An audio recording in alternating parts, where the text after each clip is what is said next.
Hello बच्चों, good morning. क्या हालचाल? उम्मीद करता हूँ सब लोग बहुत बढ़िया होंगे, बहुत मजे में होंगे और बहुत अच्छे से अपनी पढ़ाई कर रहे होंगे। आज हम लोग डिस्कस करने वाले सर डायरेक्ट एंट्री के बारे में। हाँ जी, सीए के अंदर बेटा डायरेक्ट एंट्री भी होती है जो ग्रेजुएशन वाले बच्चे कर सकते हैं। उसके बारे में हम पूरा डिटेल में डिस्कस करेंगे कि आपको क्या क्या बेनिफिट मिलने वाले हैं, क्या क्या आपके ड्रॉबैक रहेंगे, क्या आपका रूट रहेगा, क्या करियर पाथ रहेगा, कब आर्टिकलशिप करनी है, कब इंटर के पेपर देने हैं।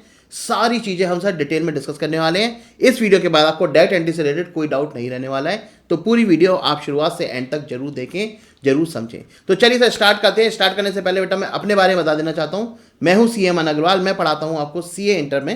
ठीक है, अगर मैं अपने एक्सपीरियंस की बात करूं तो बेटा मैं चार्टर्ड अकाउंटेंट हूं, 2013 का क्वालिफाइड। उसके बाद मैंने 10-12 साल लगभग बिग फोर के अंदर काम किया है। बिग फोर में केपीएमजी और ईवाई में काम किया है, स्टैट्यूटरी ऑडिट डोमेन के अंदर। और उसके अंदर भी बेटा मैंने बहुत बड़े बड़े क्लाइंट्स पे काम किया है, जैसे कि हमारे वोडाफोन, ठीक है, एयरसेल, एयरटेल, ये तो टेलीकॉम की बात हो गई, लुफ्थांसा, अमेजॉन, मेक माई ट्रिप, ऐसे बहुत सारे क्लाइंट्स से मैंने काम किया हुआ है, लीड करा हुआ है और उनको क्लोज भी कराया हुआ है। तो बेटा मैं आपको पूरी करियर गाइडेंस देता हूँ, राइट फ्रॉम स्टार्टिंग, आप ग्रेजुएशन में हो टिल एंड आप सीए बनने के बाद भी आपको क्या कैसे करना है। ठीक है जी, तो चलिए स्टार्ट करते हैं, डायरेक्ट एंट्री के बारे में समझते हैं। सर क्या क्या आज हम कवर करने वाले हैं वो देखते हैं। सबसे पहले डायरेक्ट एंट्री होता क्या है। अरे भाई डायरेक्ट एंट्री सब कह रहे हैं, डायरेक्ट एंट्री होता क्या है वो समझेंगे। फिर बेटा समझेंगे कैसे हमें रजिस्टर करना है इसके लिए। ठीक है सर, रोड मैप क्या रहता है सीए के स्टूडेंट्स का जो डायरेक्ट एंट्री से आते हैं, क्या कुछ अलग है उनका फाउंडेशन वाले कंपैरिजन में, वो भी समझेंगे। ठीक है, कौन कौन से सब्जेक्ट है सर, पासिंग क्राइटेरिया क्या है सीए कोर्स के अंदर, वो भी समझेंगे बेटा। हमें सर कब रजिस्टर कराना है, कब रजिस्टर कराने में फायदा होगा हमें डायरेक्ट एंट्री के अंदर, वो भी समझेंगे। रजिस्ट्रेशन का पॉइंट ऑफ टाइम समझना बड़ा जरूरी है। ठीक है, और सर सबसे बढ़िया तरीका क्या है सीए इंटर, सीए फाइनल या सीए बनने में, किन किन चीज़ों का हमें ज़्यादा ध्यान रखना पड़ता है, वो भी हम पूरा डिटेल में डिस्कस करेंगे। क्योंकि बेटा मैंने इतने सारे आर्टिकल्स को, इतने सारे बच्चों को गाइड किया है, तो आपको भी उस गाइडेंस का बहुत ज़्यादा फायदा मिलने वाला है, मेरे एक्सपीरियंस का बहुत ज़्यादा फायदा मिलने वाला है। चलिए जी, तो स्टार्ट करते हैं। सबसे पहले समझते हैं सर डायरेक्ट एंट्री है क्या। बेटा अगर सीए कोर्स की बात करें, सीए कोर्स के अंदर 3 लेवल होते हैं। पहला होता है हमारा सीए फाउंडेशन, दूसरा होता है सीए इंटर और तीसरा होता है सीए फाइनल। जो बच्चे डायरेक्ट एंट्री रूट से आते हैं, जो बच्चे डायरेक्ट एंट्री रूट से आते हैं, उन्हें सीए फाउंडेशन करने की जरूरत नहीं है। यानी कि जो पहला लेवल है, एंट्री लेवल है, जिसमें सर आपको 4 पेपर देने होते हैं, 400 नंबर का सर ये एग्जाम होता है, ये आपको नहीं देना है। मतलब सर आप सीधे आके धमक पड़ेंगे सीए इंटर पे। ठीक है जी, सीधे आप सीए इंटर पे आ जाएंगे। तो आपके लिए बेटा 3 लेवल की जगह सिर्फ 2 लेवल रह जाएंगे, क्या, CA inter and CA final. ठीक है जी, तो बेटा ये फर्क होता है हमारा डायरेक्ट एंट्री और जो इनडायरेक्ट एंट्री होती है। मतलब सर वो बच्चे जो पहले फाउंडेशन देते हैं, फिर इंटर देते हैं, फिर फाइनल देते हैं, उनके लिए एक लेवल ज़्यादा हो जाता है। चलिए जी, तो बहुत अच्छी बात है सर, ये तो फायदे वाली बात है डायरेक्ट एंट्री के लिए। हाँ जी बेटा, बिल्कुल बहुत ही फायदे वाली बात है। इसके बाद करते हैं सर कौन डायरेक्ट एंट्री में रजिस्टर करा सकता है। ऐसे तो हर कोई बच्चा चला जाए डायरेक्ट एंट्री में, नहीं, इसके कुछ क्राइटेरिया बनाए इंस्टीट्यूट ने कहा भाई वो ग्रेजुएट होना चाहिए। सर ग्रेजुएट कौन सी स्ट्रीम से। अगर बेटा आप कॉमर्स स्ट्रीम से ग्रेजुएट हो या पोस्ट ग्रेजुएट हो तो आपके 55% मार्क्स कम से कम होने चाहिए, और आप अदर देन कॉमर्स स्ट्रीम से हो तो आपके 60% होने चाहिए। यानी कि बीएससी वाले भी कर सकते हैं, हाँ जी बेटा वो लोग भी बिल्कुल कर सकते हैं। ठीक है जी, तो अगर आप कॉमर्स बैकग्राउंड से हो तो 55% या उससे ज़्यादा। ठीक है, और अगर आप नॉन कॉमर्स बैकग्राउंड से हो तो आपके ग्रेजुएशन में 60% या उससे ज़्यादा मार्क्स होने चाहिए, तब आप डायरेक्ट एंट्री का फायदा उठा सकते हो, तब आप फाउंडेशन लेवल स्किप कर सकते हो। चलिए जी, बहुत ही बढ़िया बात है। इसके बाद करते हैं sir road map. Sir CA course का रोड मैप है क्या, हम कहाँ से स्टार्ट करेंगे, कहाँ पे पहुंचेंगे, कितना टाइम लगेगा, वो भी तो पता होना चाहिए। भाई मुझे अपना करियर बनाना है, मुझे अपनी एज देखनी है, तो वो सब चीज़ें भी तो पता होनी चाहिए। चलिए देखते हैं वो भी। तो बेटा अगर आप रोड मैप देखें, सबसे पहले आप सीए इंटर के लिए रजिस्ट्रेशन कराएंगे, क्योंकि भैया आप डायरेक्ट एंट्री वाले हो, फाउंडेशन की तो आपको जरूरत ही नहीं है। तो आप सीए इंटर के लिए रजिस्टर कराएंगे। रजिस्टर कराने के बाद आपको बेटा 8 महीने का गैप रखना पड़ेगा। मतलब मान लीजिए आज आपने रजिस्टर कराया, आज से 8 महीने के बाद जो भी अटेम्प्ट पड़ेगा उस अटेम्प्ट में आप अपीयर कर सकते हैं। जैसे मान लीजिए मैंने 1 जनवरी को रजिस्टर कराया है, तो 1 जनवरी से बेटा 8 महीने कब खत्म होंगे, 1 सितंबर को। तो 1 सितंबर में जो आपका सितंबर वाला अटेम्प्ट पड़ेगा उसको आप अपीयर कर सकते हो। ठीक है जी, 3 अटेम्प्ट होते हैं बेटा सीए इंटर के अंदर, कौन कौन से, जनवरी, मई और सितंबर। आप तीनों में से कोई सा भी कर सकते हो जिसमें आपके 8 महीने फिनिश हो जाए। ठीक है, फाइनल के अंदर खाली बेटा 2 अटेम्प्ट है अभी, मई एंड नवंबर। ठीक है, तो बेटा सबसे पहले आपको रजिस्टर करना है सीए के लिए, 8 महीने का गैप होगा, फिर होंगे आपके पेपर।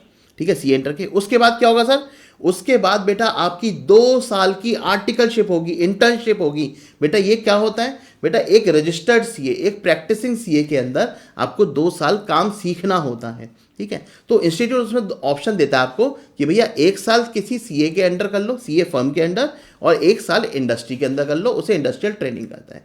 तो वो ऑप्शनल है, कुल मिला के आपको 2 साल की करनी ही पड़ेगी। ठीक है जी, तो 2 साल की ये आप आर्टिकलशिप करते हो। उसके बाद बेटा 6 महीने का स्टडी गैप होता है। इंस्टीट्यूट कहता है भैया 2 साल तुमने काम सीखने में लगा दिए, अब थोड़ा पढ़ भी तो लो जो कोर्स के बारे में हमने बताया है।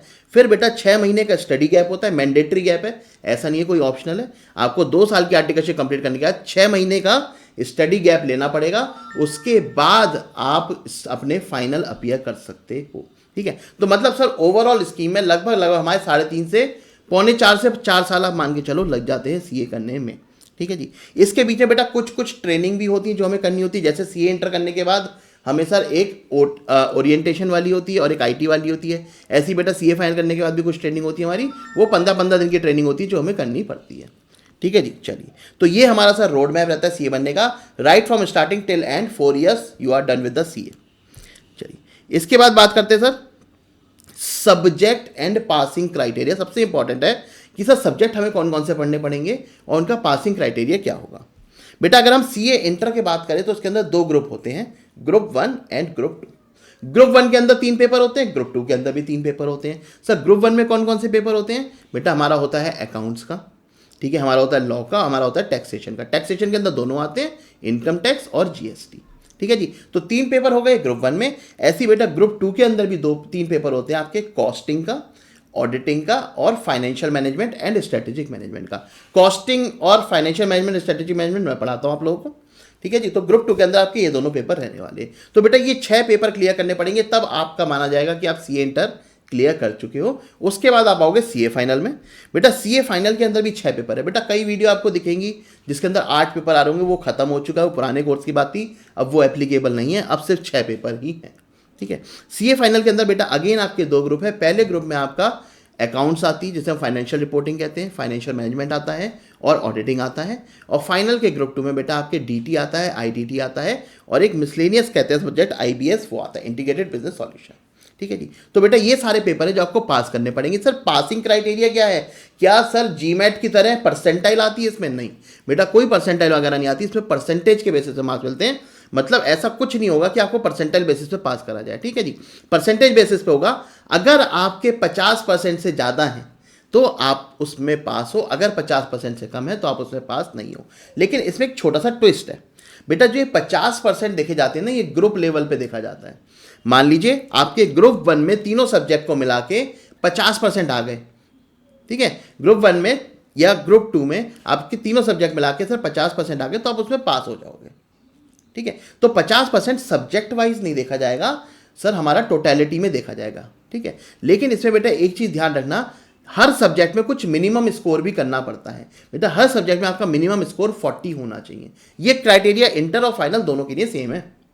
ठीक है, तो हर सब्जेक्ट में आपके मिनिमम 40 होने चाहिए और सबका मिला के एवरेज 50 होना चाहिए, तब आप पास हो जाओगे। तो आप कहोगे तो 50% लाना तो हमारे बाएं हाथ का खेल है।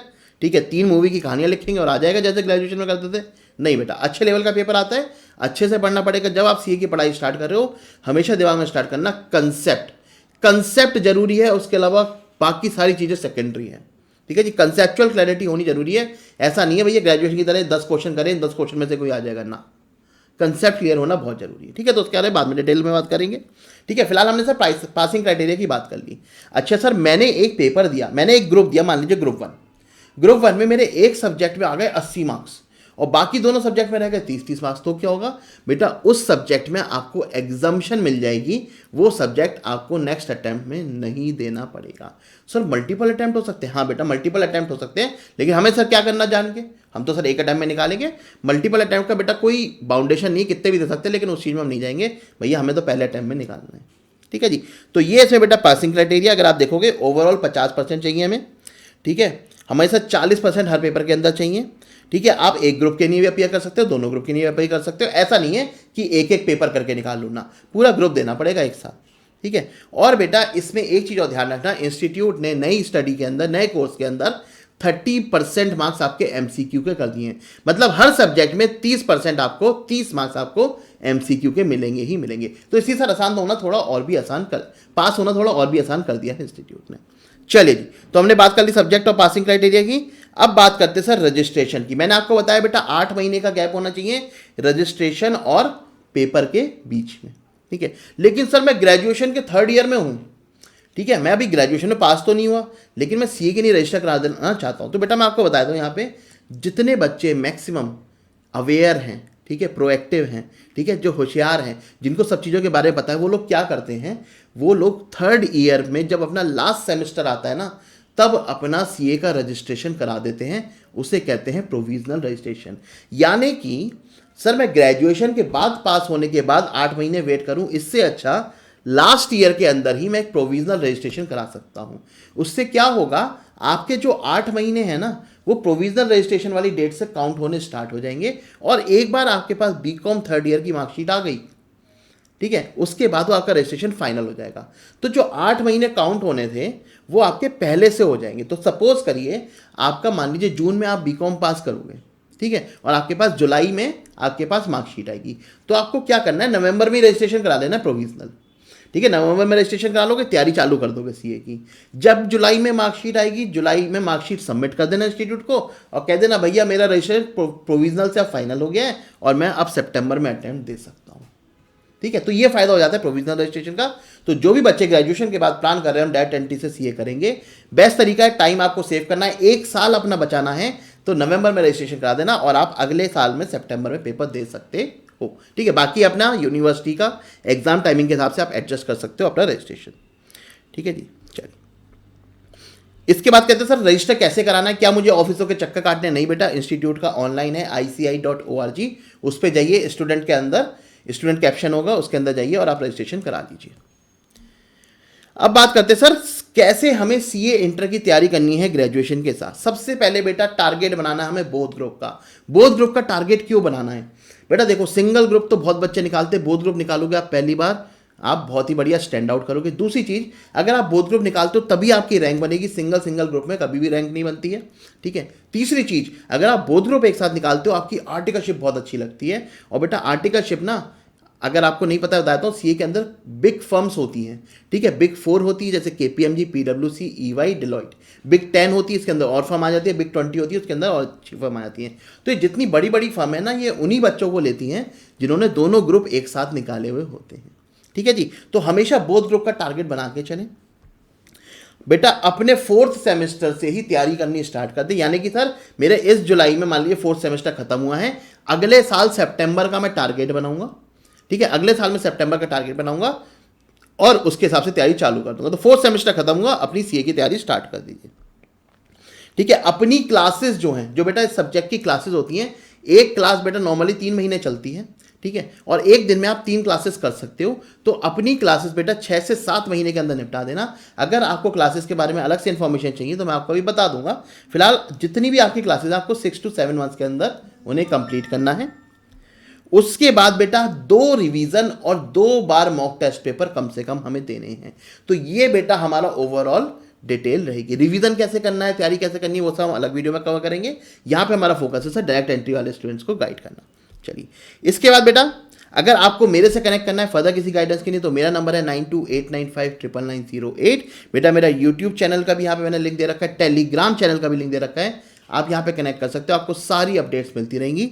उसके अलावा बेटा जो मैं सब्जेक्ट पढ़ाता हूँ, मैं पढ़ाता हूँ सीए इंटर का ग्रुप 2, जो कि हमारा strategic management, financial management and cost and management accounting. Sir audit क्यों नहीं पढ़ाते? ऑडिट बेटा मेरे फ्रेंड कपिल गोयल सर पढ़ाते हैं, ठीक है जी। आप उन्हें भी जानते होंगे, नहीं जानते होंगे तो आप सर्च करना एक बार उन्हें भी, तो वो भी आपको ऑडिट पढ़ाते हुए मिल जाएंगे। चलिए जी, अगर आपको बेटा मेरी क्लासेस परचेज करनी है या किसी भी टीचर की, कपिल सर की क्लासेस परचेज करनी है तो आप caindia.org पे जाके परचेज कर सकते हो, वहाँ पे अवेलेबल है। बट कोई भी गाइडेंस चाहिए तो मेरे को कनेक्ट करो, मेरे को रीच आउट करो, इस नंबर पे मैं ही मिलने वाला हूँ आपको। चलिए जी, तो ये वीडियो यहीं पे खत्म करते हैं। किसी बच्चे को कोई भी डाउट है, कुछ भी है, वो यहाँ पे कमेंट में डाल के पूछ सकता है, मेरे को डायरेक्ट कनेक्ट करके पूछ सकता है। I am happy to help you out. चलिए जी, यहीं पे कंक्लूड करते हैं। टाटा bye bye and take care.